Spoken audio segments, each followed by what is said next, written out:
My fiancé said he couldn't cancel his lavish trip to Vegas to be with me during my surgery. I later discovered he went with my stepsister, his ex. So when they called the hospital in a panic, a nurse and I decided to give them a story they would never forget. Hello everyone. Thank you for being here with me today. Before I begin my story, I'd love to know which city you're joining us from. Please feel free to share in the comments. Now, let me take you into this story. My name is Brenda. I'm 27 years old, and I'm going to tell you this story exactly as it happened, though even now, months later, I still find parts of it hard to believe. For the longest time, I thought my life was perfect, you know? Like one of those pictures in a catalog. I had a good job in accounting, a quiet but cozy apartment that I'd bought myself with my own savings, and I had Russell. We'd been together for 3 years, engaged for the last 6 months. Our future was all planned out, every little detail. A fall wedding at that beautiful old vineyard upstate, a honeymoon in Italy, and eventually, the classic house with a big yard for a dog. Russell moved into my apartment about a year into our relationship. He was charming, ambitious, and everyone loved him. My friends thought he was a catch, and my dad adored him. But looking back, there were cracks in the facade. Little things. Like how he never quite got around to putting his name on any of the bills, but was always quick to talk about our future investments. Or how, lately, he'd started to get impatient with me. A few weeks before everything blew up, I got a nasty migraine and had to call in sick from work. When he came home and found me on the couch with a cold compress on my head, he didn't ask how I was feeling. He sighed, a heavy, annoyed sound, and said, "Again, Brenda? You know the Henderson dinner is tonight. It's important for my potential promotion. It looks bad if I have to go alone." I remember feeling a small, sharp sting of guilt, something he was always very good at making me feel. And then there was Cindy. My stepsister. My dad married her mom when I was in high school. Cindy and I were never close, more like reluctant roommates forced together by our parents' marriage. There was always a current of competition running between us, mostly from her side. And the most complicated part? She and Russell had dated for a few months, a long time ago, before I ever met him. He always brushed it off as ancient history, but I could never quite shake the feeling that for Cindy, it wasn't. At family barbecues, she'd laugh a little too loudly at his jokes, her hand would linger on his arm for a second too long. She called him Russ, a nickname only she used. I'd mention it to Russell, and he'd roll his eyes. "Brenda, don't be insecure. It makes you look weak. We're practically family." He had a way of turning my valid concerns into my own personal failings. So I pushed those feelings down. I told myself I was being paranoid. I focused on our perfect future. Until one Tuesday morning, life took that perfect picture and ripped it to shreds. I went in for a routine checkup, expecting the usual lecture about eating more greens. But my doctor, a kind woman named Dr. Evans, had that look on her face. The one that tells you to brace yourself. She said they needed to run more tests. A week later, after a blur of scans and waiting rooms that all smelled like bleach, the diagnosis came in. A benign tumor on my kidney. "Benign is good," Dr. Evans said gently, "but its location is tricky. We need to operate, and we need to do it soon." She explained the surgery was scheduled for 2 weeks from then, on April 15th. I'd be in the hospital for a few days, followed by at least 4 weeks of recovery at home. The first week, she stressed, I would need constant help. I couldn't be left alone. I left the doctor's office in a daze. The world outside seemed too bright, too normal. I sat in my car in the hospital parking lot, the sterile smell still clinging to my clothes, and I called Russell. My hands were shaking so hard I could barely press the screen. He answered on the third ring, his voice distracted. I could hear the clicking of a keyboard in the background. "Hey, what's up?" "I'm in the middle of something," he said. "Russell." I just came from the doctor, I started, my voice trembling. I told him everything. The tumor, the kidney, the word surgery. I explained that it was scheduled for the 15th and that Dr. Evans said I would need someone with me 24/7 for that first week. I needed him. I needed my fiancé. There was a long pause on the other end of the line. The keyboard clicking stopped. For a second, I thought he was processing, that he was about to flood me with concern. I was so naive. April 15th, he finally said, his voice flat. That's the week of my Vegas trip. I felt my stomach drop. What Vegas trip? I asked, my voice barely a whisper. I knew nothing about a Vegas trip. Oh, just a thing with the guys from work, he said, suddenly defensive. It's a networking thing, really important. It's been planned for months. Months? He'd never mentioned a word. Russell, did you hear what I just said? I have to have surgery.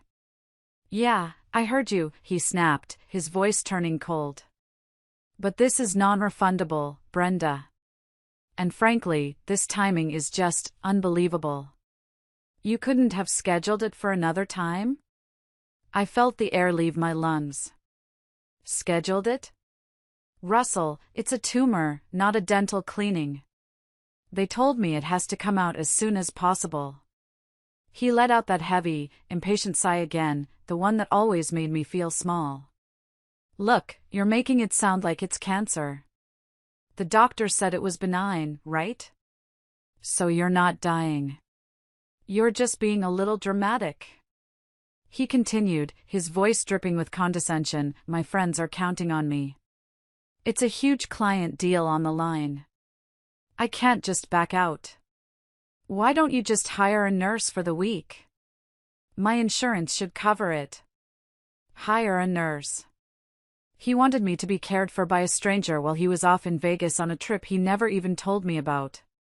The cruelty of it was breathtaking. I couldn't even form a response.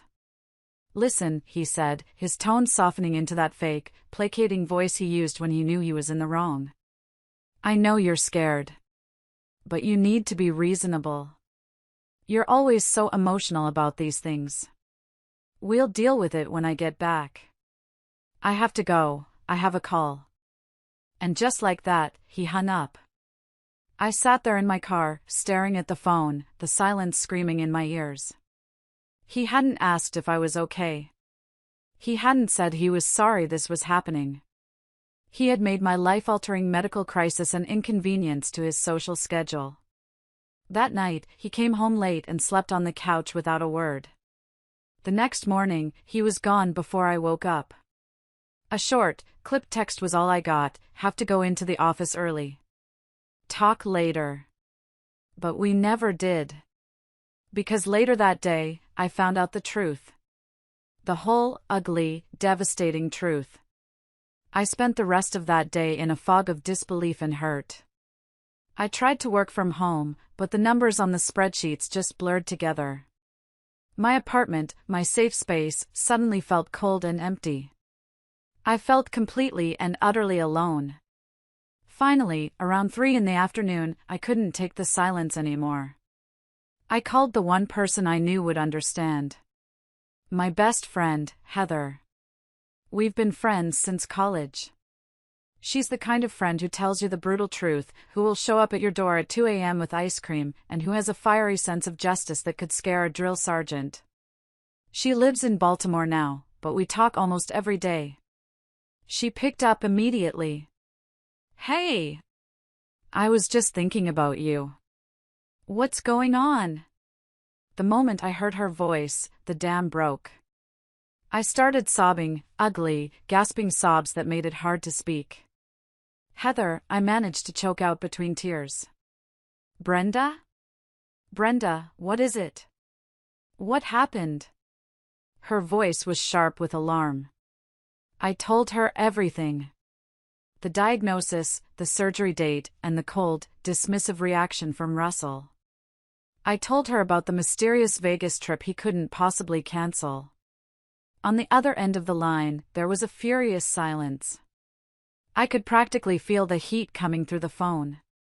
That son of a, she finally seethed. Are you kidding me?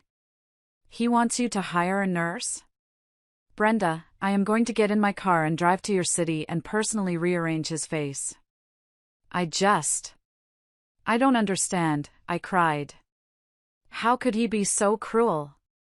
Because he's a selfish, narcissistic child, that's how, she raged. This is insane. I'm taking a few days off work. I'm coming down there. You are not going through this alone, do you hear me? Just hearing her say that, the fierce loyalty in her voice, made me feel a tiny bit stronger. I took a shaky breath, ready to thank her, when my phone buzzed with a notification. It was an Instagram alert. Cindy has posted a new photo. I don't know why I looked. Maybe it was just instinct. I swiped over to the app, my thumb still slick with tears. And there it was. My world tilted on its axis. The picture was of 2 airline tickets to Las Vegas, tucked into a brand new passport holder. The date on the tickets was April 14th, the day before my surgery. And the caption, written in a bubbly, cursive font, read, "Ready for a romantic adventure with my favorite guy. #VegasBound #making memories." My blood ran cold. I couldn't breathe. It wasn't a trip with the guys from work. It wasn't a networking opportunity. It was a romantic getaway. With my stepsister. His ex-girlfriend. The phone slipped from my hand and clattered onto the hardwood floor. Heather was still talking on speakerphone, her voice a frantic buzz in the background. Brenda? Brenda, are you there? What was that noise? I couldn't speak. The betrayal was so absolute, so complete, it felt like a physical blow. It wasn't just that he was abandoning me. He was leaving me for her. He was choosing a sordid little affair with my own stepsister over my health, my life. The lies, the condescension, the impatience over the last few months, it all snapped into focus. It was never about my migraines or my drama. It was about him being tired of me, tired of being a fiancé, and wanting to run off with the woman he probably wanted all along. A strange calm washed over me. The tears stopped. The hurt was still there, a giant, gaping wound in my chest, but something else was rising up to fill the void. It was cold, and it was sharp, and it was pure, unadulterated rage. I picked up the phone. Heather, I said, my voice eerily steady. You're not going to believe this. I told her what I saw. For the first time in our 20-year friendship, Heather was speechless. When she finally found her voice, it was low and dangerous. Brenda, stay calm. Just breathe. I'm leaving right now. We are going to handle those 2 despicable excuses for human beings. Heather broke every speed limit between Baltimore and my city. She showed up at my door just after 8 that night, her face a mask of grim determination. She didn't hug me right away. She walked past me, dropped her duffel bag on the floor, and went straight to my kitchen. She emerged a minute later with a bottle of wine and 2 glasses. She poured us both a glass, handed one to me, and said, "Okay. We drink this. And then we plot." We didn't sleep that night.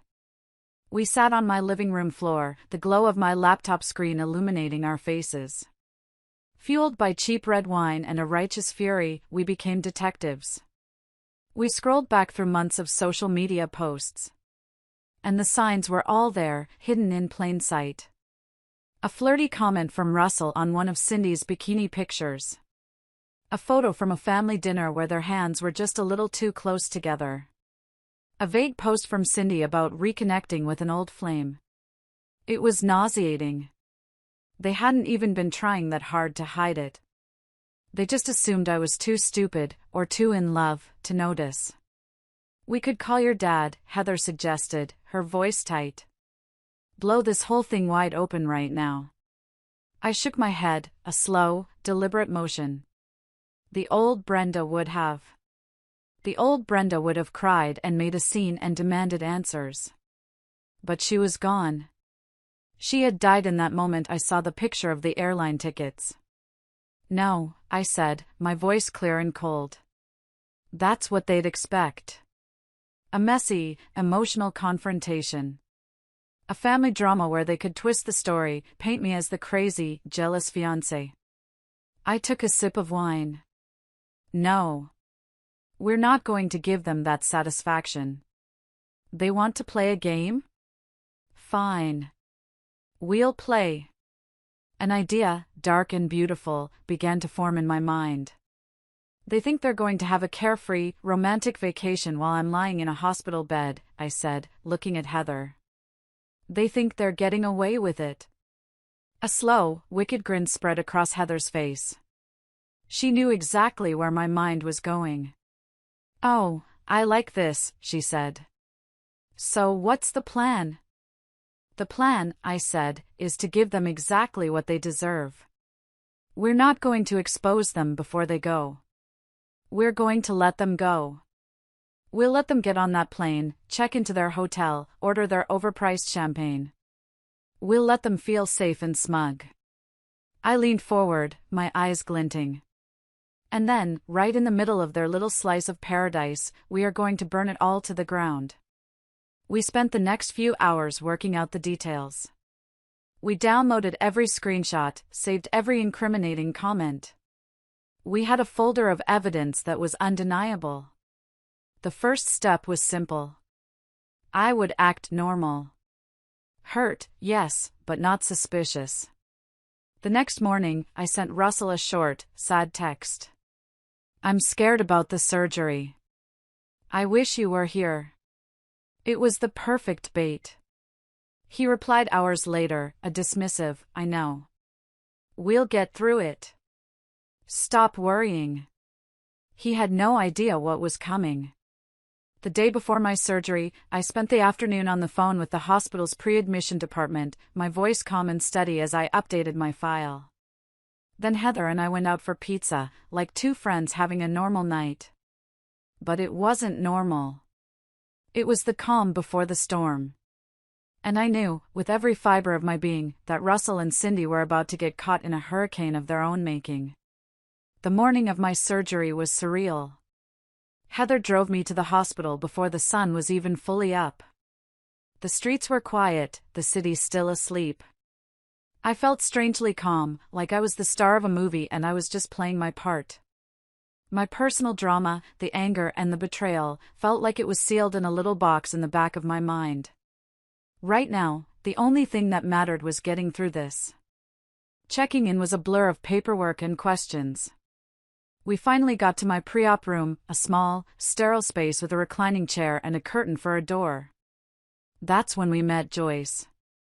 She was a nurse in her late 50s, with kind eyes that had clearly seen it all and a no-nonsense bun pinned to the top of her head. She bustled in with a clipboard and a warm smile. Good morning, Brenda.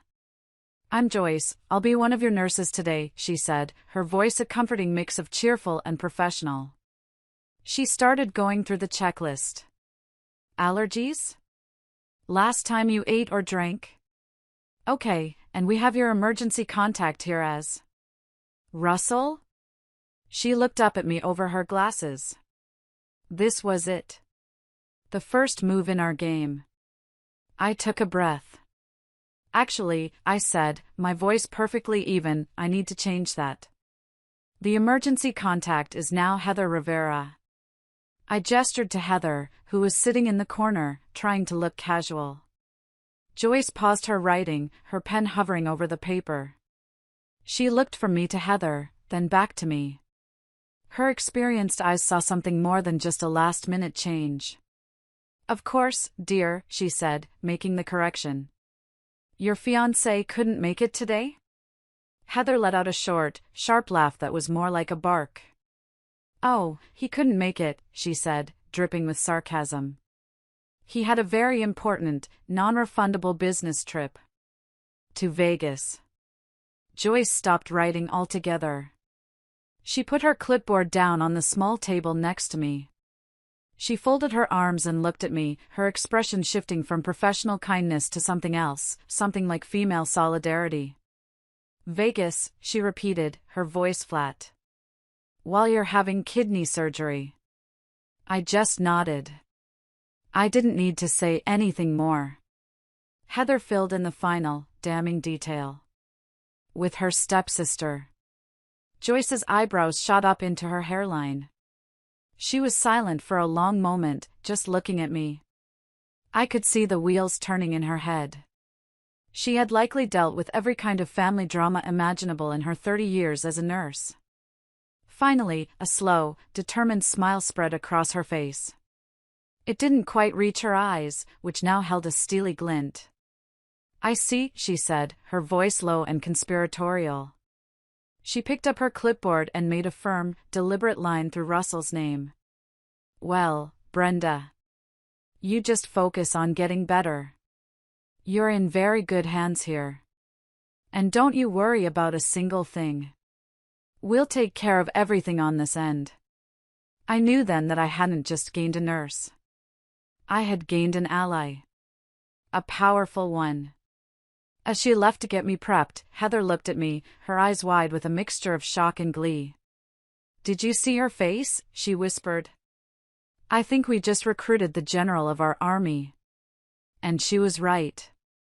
As they wheeled me down the hallway towards the operating room, I felt a sense of peace. My health was in the hands of the surgeons. And my revenge? It was in the very capable hands of Nurse Joyce. The surgery went perfectly. I woke up in the recovery room feeling groggy and sore, but also incredibly light. The tumor was gone. I was okay. The first face I saw was Heather's, smiling down at me. Hey, Sleeping Beauty, she whispered. Welcome back. You did great. The rest of the day was a blur of painkillers, Jell-O, and dozing in and out of sleep. Heather stayed by my side, reading a book and keeping a quiet watch. Around 6 p.m, as the anesthesia started to wear off, my phone, which Heather had plugged in for me, started buzzing. It was Russell. A text message. Surgery done?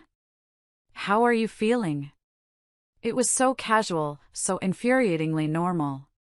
Heather read it over my shoulder and snorted. Like he's asking if you picked up the dry cleaning, she muttered. I didn't reply. An hour later, another buzz. Brenda, answer me. I know you're angry, but don't be childish. Just let me know you're alive. Oh, the nerve of this man, Heather said, pacing the small room like a caged tiger. He wants you to ease his conscience. That's when Joyce came in to check my vitals, her expression as placid as ever. She saw the phone light up again. Is that him? She asked, not even needing to clarify who him was. I nodded. He's getting impatient. Joyce finished taking my blood pressure and patted my arm. A wicked little twinkle appeared in her eyes. Well, she said smoothly. We can't have him worrying, can we? Let him stew for a little while longer. Then, when he calls the nurses' station, we'll be ready. It was like waiting for the curtain to rise on a Broadway show. The anticipation was electric. Finally, around 8 p.m., it happened. The phone at the nurses' station down the hall rang. A few minutes later, Joyce bustled back into my room, a look of pure, unadulterated triumph on her face. He's on the line, she announced, her voice a low whisper. Mr. Russell wants an update on his fiancé. Heather and I looked at each other, our hearts pounding. What should we say? I whispered, my voice hoarse. Joyce just smiled. Don't you worry, dear. I've handled husbands who faint during childbirth and sons who try to sneak whiskey into the ICU. I can handle this. She turned to leave, then paused at the door. I'm thinking, post-op complications. It's a classic for a reason. She disappeared down the hall. We waited in breathless silence. We could faintly hear the murmur of her voice from the hallway, calm and professional. After what felt like an eternity, she returned, her face a perfect mask of serene concern. "Well," she said, pulling up a chair. "The first act is complete." She then recounted the conversation for us, word for word. She had informed Russell that I was out of surgery, but that there had been some unexpected complications. She told him I was currently unconscious and unresponsive. "Unconscious and unresponsive?" Heather repeated, her eyes shining with glee. "Joyce, you're a genius." Technically, she was asleep. "Exactly," Joyce said with a prim little nod. And when he demanded more information, I informed him that due to hospital policy and HIPAA privacy laws, I could only release detailed information to the patient's designated emergency contact. She paused for dramatic effect. A Ms. Heather Rivera. The three of us burst into suppressed giggles, like schoolgirls planning a prank. My phone, sitting on the bedside table, suddenly went insane. It was a rapid-fire succession of texts from Russell, each one more panicked than the last. "What complications? Unconscious? What does that mean? Why is Heather the contact and not me? I'm your fiancé, Brenda, are you dying?" Heather read them aloud, doing a terrible, high-pitched impression of his voice. We were laughing so hard my stitches started to ache. The show had officially begun. The panic we had unleashed was a beautiful thing to watch. From the comfort of my hospital bed, with Heather providing a running commentary, we watched Russell and Cindy's romantic getaway implode in real time. After his barrage of texts went unanswered, Russell's next move was to take his performance public. He posted a dramatic, black-and-white photo of himself looking thoughtfully out a window, which we knew was from his luxury Vegas hotel suite, on Instagram. The caption read, "My heart is heavy tonight. Please send prayers for my brave fiancée, Brenda. She's fighting hard after some serious surgical complications. I feel so helpless being so far away." "Oh, he's good," Heather said, shaking her head in mock admiration. "He's really laying it on thick." The helpless fiancé card. Classic. But he had made a fatal error. He had forgotten about Cindy's own social media habits. Less than an hour before his heavy heart post, Cindy had posted a series of stories to her own Instagram. There was a video of her laughing, holding a giant cocktail by the pool. There was a boomerang of her feet kicking in the water, the sun glinting off the surface. And there was a selfie of her and Russell, grinning, with the Bellagio fountains erupting behind them. The caption was, "Living our best life in Vegas. Sun." It didn't take long for our mutual acquaintances to connect the dots. The comments started rolling in on Russell's post. A friend from college wrote, "Complications? Oh my God, what happened? I thought it was a routine procedure." Then came the first bomb. A cousin of mine commented, "Wait, Russell, weren't you just in Cindy's story by the pool? She just posted it." Another friend chimed in, "Yeah, that's weird. Cindy's posts look like you guys are having a great time. I'm confused." Russell must have seen the comments because he started deleting them as fast as they appeared. But it was too late. People had seen. The whispers had started. Meanwhile, his private meltdown continued. He started calling the nurse's station repeatedly, his voice getting louder and more demanding each time. Joyce would calmly report back to us after each call. On call number 4, he threatened to sue the hospital for withholding information, she told us, looking utterly unfazed. On call number 6, he demanded to speak to the chief of surgery.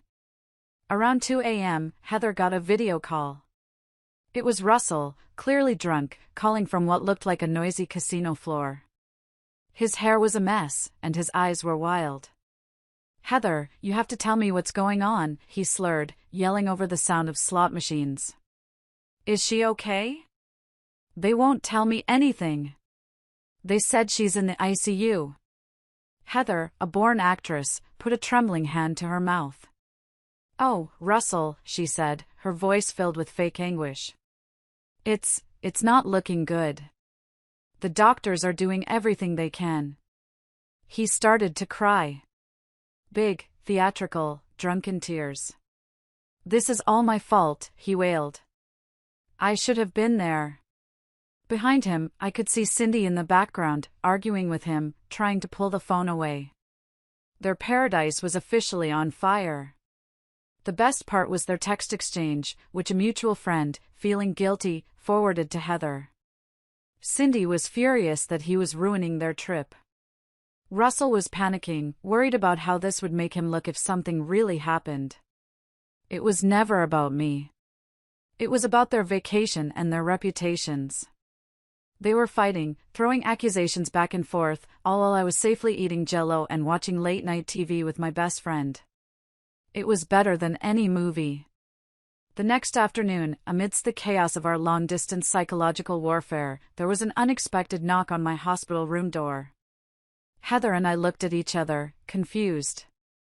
I wasn't expecting any other visitors. Heather opened the door to reveal my neighbor, Dean. Dean lived 2 doors down from me in our apartment building. He was a quiet, kind man who ran his own custom woodworking business from a workshop in his garage. We had always been friendly, the way neighbors are, exchanging pleasantries in the hallway, bringing in each other's packages. He was handsome in a rugged, unassuming way, but I had never thought much of it. I was with Russell. He stood in the doorway, looking a little awkward, holding a Tupperware container. The aroma of something warm and savory wafted into the room. "Hi, Brenda," he said, his voice soft. Heather mentioned you were having surgery when I saw her grabbing your mail yesterday. I hope you don't mind. I brought you some homemade chicken soup. My grandma's recipe. It's supposed to be good for healing." I was so taken aback I didn't know what to say. Here was this man, practically a stranger, showing me more genuine kindness and concern in one gesture than my own fiancé had in the last 3 years. "Dean, that is so incredibly sweet of you," I finally managed to say, my voice thick with emotion. "You didn't have to do that." "It was no trouble," he said with a small, shy smile. "Just wanted to make sure you were doing okay." Heather, ever the opportunist, chimed in from behind him. "You came just in time. The patient here was just complaining about the hospital food." "I was not," I retorted, but I was smiling. Dean stayed for about 20 minutes. We had the first truly normal, pleasant conversation I'd had in days. He asked about the surgery, but not in a prying way. He told me about a new table he was building for a client. He didn't know anything about the drama with Russell or Cindy, and it was a relief. It was a small island of peace in the middle of my hurricane. When he was leaving, he paused at the door. "Seriously, Brenda," he said, his eyes full of sincerity. "If you need anything at all when you get home, groceries, someone to walk your dog, anything, don't hesitate to call." After he left, Heather closed the door and turned to me with a huge, knowing grin on her face. "Okay," she said. "So, he's adorable." "He's just my neighbor, Heather," I said, blushing. "He's your neighbor who brought you homemade soup because he was worried about you," she corrected. "And I told him everything about Russell when he asked why your fiancé wasn't here. The game recognizes game." I just shook my head and laughed. But as I ate Dean's delicious soup, I couldn't help but feel a warmth spreading through me that had nothing to do with the broth. It was a glimmer of hope. A reminder that there were still good, kind men in the world. Men who showed up. Men who brought you soup. The day I was discharged from the hospital, Russell and Cindy were waiting for me. They must have caught the first flight back from Vegas that morning. They looked awful. Russell's face was pale and puffy, his clothes wrinkled. Cindy's eyes were red-rimmed from crying, her perfect tan looking sickly under the harsh fluorescent lights of the hospital lobby. They looked like the tragic, worried couple they had been pretending to be for the last 48 hours. They rushed towards me as Heather wheeled me out. "Brenda!" "Oh, thank God!" Russell cried, reaching for me. I put up a hand, stopping him in his tracks. I looked at him, then at Cindy, who was hiding behind his shoulder like a guilty child. I felt nothing. No pain, no love, no sadness. Just a cold, empty calm. Why didn't anyone tell us you were okay? Cindy whimpered. We were so worried. We thought you were dying. I was sleeping, I said, my voice flat and even. It was the simple truth, and it hit them harder than any accusation could have. I saw the understanding dawn on their faces. The dawning horror that they had manufactured this entire crisis in their own heads, fueled by their guilty consciences. You let us think you were dying. Russell sputtered, his panic quickly turning to anger. It was always his go-to defense. That's sick. That's manipulation. No, I said, looking him dead in the eye. Manipulation is telling your fiancé you're on a business trip when you're really on a romantic getaway with her stepsister. The color drained from both of their faces. They were caught. Utterly and completely. I reached up and pulled the engagement ring off my finger. It felt surprisingly light. I held it out to him. The wedding is off, I said. Everything is off. I dropped the ring into his stunned, open palm. I want you out of my apartment by the end of the week. And you, I said, turning my gaze to Cindy, who flinched as if I'd slapped her. I never want to see your face again. You are no longer my sister. You are nothing to me. Cindy burst into tears. Russell started pleading, reminding me of our 3 years together, of our plans, of the inheritance his grandmother had promised us when we got married. It was pathetic. Just then, Joyce appeared with my discharge papers, her timing as perfect as ever. She took in the scene, me, cold and resolute in the wheelchair, Heather standing behind me like a bodyguard, and the two disgraced lovers, looking like they'd been caught in a trap. Everything okay here? Joyce asked, her voice laced with sweet, professional innocence. Everything's perfect, Joyce, I said. I gestured towards the crying mess. This is Russell. And this is Cindy. Joyce's face lit up with a brilliant, terrifying smile. Ah, she said. The Vegas vacationers. I've heard so much about you two. How was your trip? It must have been one hell of a party to miss all this drama. They froze, speechless. Their pathetic story about a work trip and a worried fiancé was completely shattered. They had been exposed in front of a stranger, a symbol of the entire hospital staff who had been listening to their frantic, lying phone calls for days. It was the final, humiliating nail in their coffin. They had nowhere to run, nowhere to hide. Their ugly secret was out, and the consequences were just beginning. The week that followed was a strange mix of painful recovery and quiet satisfaction. Heather stayed with me, a fierce and loyal guardian. She helped me shuffle to the bathroom, she cooked for me, and she meticulously documented the fallout of our little hospital drama, which was unfolding with spectacular results. Russell, true to form, tried to spin the narrative. He posted a long, rambling story about a terrible misunderstanding and how some people, meaning me, create drama to get attention. It backfired spectacularly. My cousin immediately commented with screenshots of Cindy's Vegas posts. The post was deleted within an hour. The real earthquake, however, happened within our family. When I was strong enough, I called my dad. I told him everything, my voice shaking with the effort of holding it together. I told him about the lies, the affair, and the ultimate betrayal by not just my fiancé, but by the girl he considered a daughter. There was a long, heavy silence on the other end of the line. When my dad finally spoke, his voice was thick with a pain that broke my heart. I am so sorry, Brenda, he whispered. I am so sorry. What happened next was a family implosion. My dad confronted his wife, Cindy's mother. At first, she defended Cindy, accusing me of being jealous and making things up. But then I sent my dad the folder of evidence Heather and I had compiled. The screenshots. The timelines. The undeniable proof. It led to the biggest fight of their marriage. My dad, a quiet and gentle man, finally roared. He couldn't believe the depths of his stepdaughter's cruelty or his wife's willingness to enable it. He gave his wife an ultimatum: either Cindy faced the consequences and got serious psychological help, or he was filing for divorce. The argument culminated in my dad looking at the woman he loved and saying, "She left my daughter alone to face major surgery so she could have an affair with her fiancé. There is no defending that. She is no longer welcome in this house." Cindy's mother chose her daughter. My dad moved out the next day. Their marriage was over. I was consumed with guilt over it, but Heather was pragmatic. "This was not your fault, Brenda," she said firmly, placing a bowl of soup in front of me. "You didn't break up their marriage. The lies did.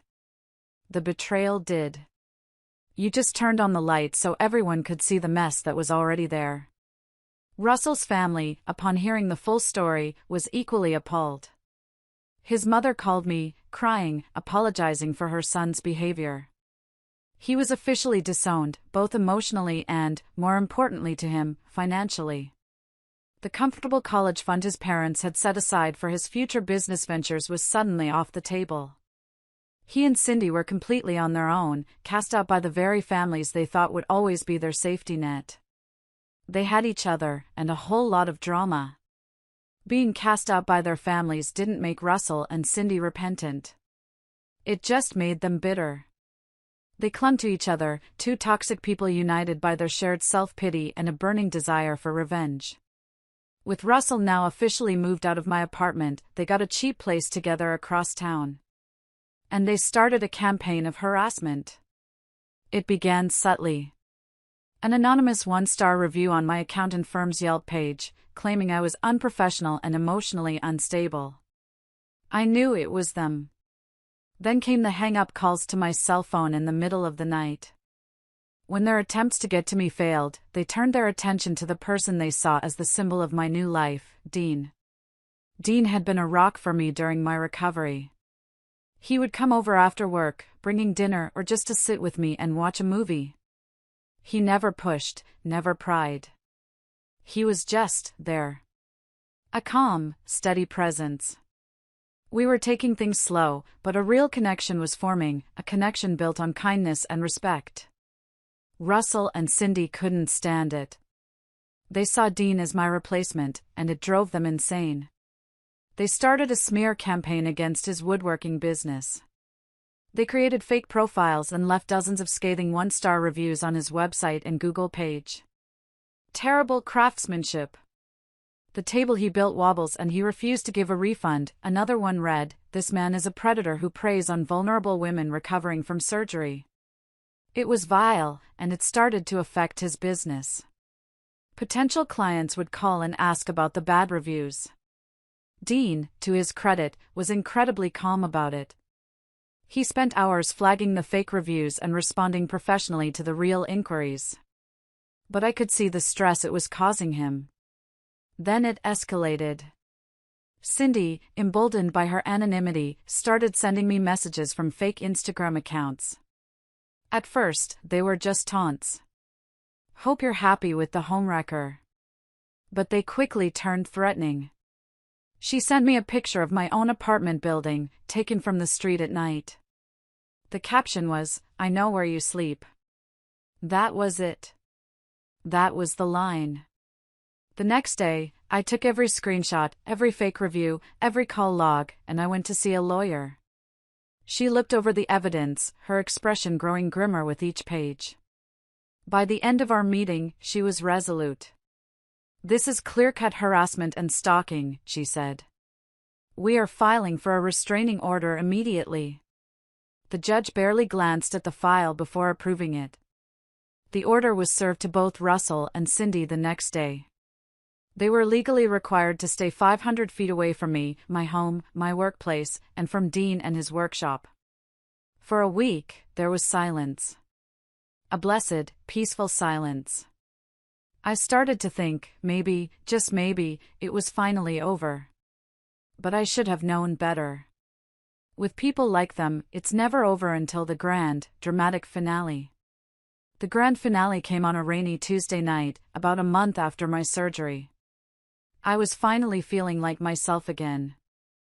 I was on the couch, watching a movie with Dean. Heather was in the kitchen, making grilled cheese sandwiches, having driven down for the weekend to supervise my recovery, as she put it. It was the first truly peaceful, normal night I'd had in months. And then we heard it. A car screeching to a halt outside. Doors slamming. And then frantic, pounding footsteps running up the stairs to my third-floor apartment. It was followed by a violent, rhythmic banging on my front door, so hard the whole frame shook. "Brenda! I know you're in there, you coward." It was Cindy's voice, slurred and screeching with rage. Dean and I jumped up from the couch. I ran to the peephole, my heart hammering against my ribs. It was both of them. Cindy was hammering on the door with her fists, her face twisted in a drunken snarl. Russell stood behind her, swaying slightly, holding a half-empty bottle of wine. They were a pathetic, terrifying mess. "You ruined our lives," Russell bellowed, his voice cracking. "You and your little boy toy. Come out and face us." Dean immediately had his phone out, dialing 911. Heather came rushing out of the kitchen, wiping her hands on a dish towel, her eyes wide. I kept watching through the peephole, my own phone now in hand, recording everything. A few of my neighbors started peeking out of their doors, drawn by the commotion. "You think you can just get away with it?" Cindy screamed, her voice hoarse. "You think you can destroy people and just move on?" Suddenly, Heather looked at me, a wild, brilliant idea sparking in her eyes.